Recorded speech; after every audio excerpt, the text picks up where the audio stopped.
நற்செய்தி வாசகம். புனித லூக்கா எழுதிய தூய நற்செய்தி, அதிகாரம் 4, இறைவார்த்தைகள் 38 தொடக்கம் 44.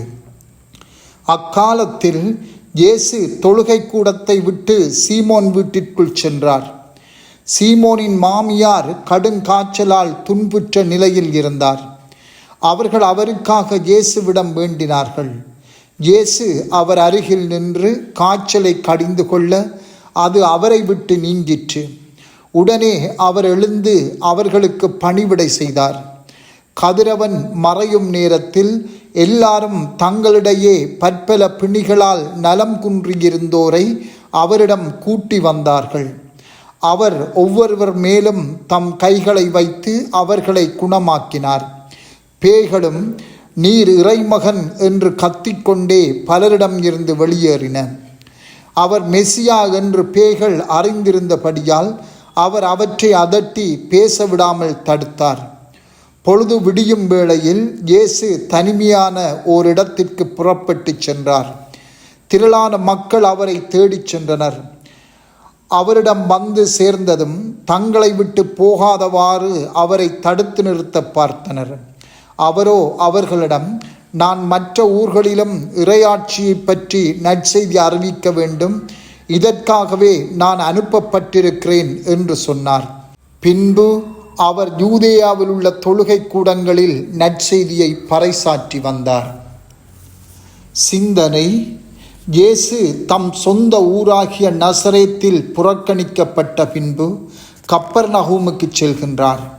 அங்கே செபக்கூடத்திலும் சரி, பின்னர் பேதுருவின் மாமியார் வீட்டிலும் சரி, தமது அதிகாரமுள்ள போதனையாலும் வல்லமையுள்ள செயல்களாலும் மக்களின் கவனத்தை ஈர்க்கின்றார். பேய்களை ஓட்டுகின்றார், நோய் நொடிகளை குணமாக்குகின்றார், ஒவ்வொருவர் மேலும் கைகளை வைத்து அவர்களை குணமாக்குகின்றார்.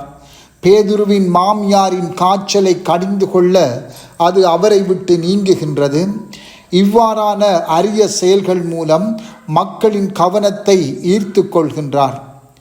பின்பு மறுநாள் கப்பர்நகூமை விட்டு போக முனைகின்ற போது அவ்வூர் மக்கள் தம்மை விட்டு போகாதவாறு அவரை தடுக்க பார்க்கின்றனர்.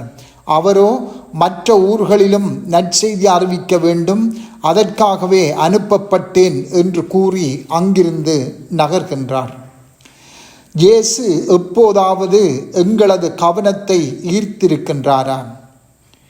பலர் நாங்கள் இயேசுவின் புதுமைகளை நேரடியாக கண்டுகொள்ளாதவர்களாக இருக்கலாம். அவர் பேயோட்டியதற்கு நேரடி சாட்சியாளர்களாக இல்லாமல் இருந்திருக்கலாம். ஆயினும் இயேசு எமது முழு கவனத்தையும் ஈர்க்க விரும்புகின்றார். அவரது போதனைகளையும் புதுமைகளையும் கண்டு நாம் ஆச்சரியப்பட வேண்டும் என்று விரும்புகின்றார். இதன் மூலம் நாங்கள் தம்மை தேடி வர வேண்டும் என்று விரும்புகின்றார். ஏனெனில் மேலும் மேலும் நாங்கள் அவரால் ஊட்டம் பெற வேண்டுமென்றே அவர் இதனை விரும்புகின்றார். சிலர் இறைவார்த்தை வழிபாடுகள், குணமாக்கல் வழிபாடுகளில் பங்கு கொண்டதன் மூலமாக அல்லது வல்லமையுள்ள ஞானொடுக்கத்தின் அனுபவத்தின் மூலமாக தமது முழு கவனத்தையும் இயேசுவின் பால் திருப்பியிருக்கலாம்.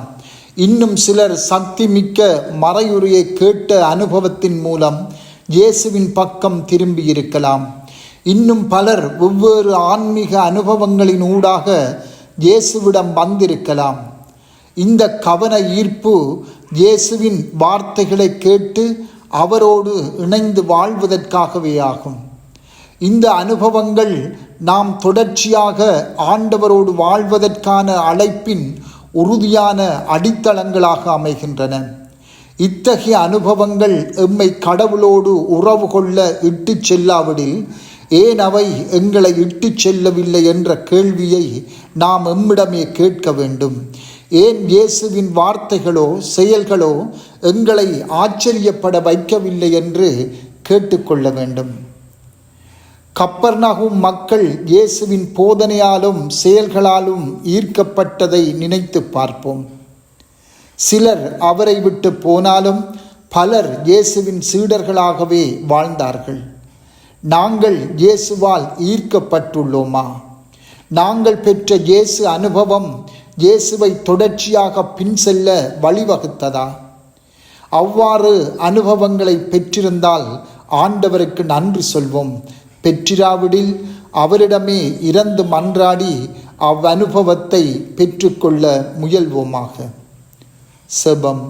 ஆண்டவரே, உமது வார்த்தைகளாலும் செயல்களாலும் எம்மை உமது மாட்சிக்குள் வழிநடத்தி சென்றரிடம். ஆம்.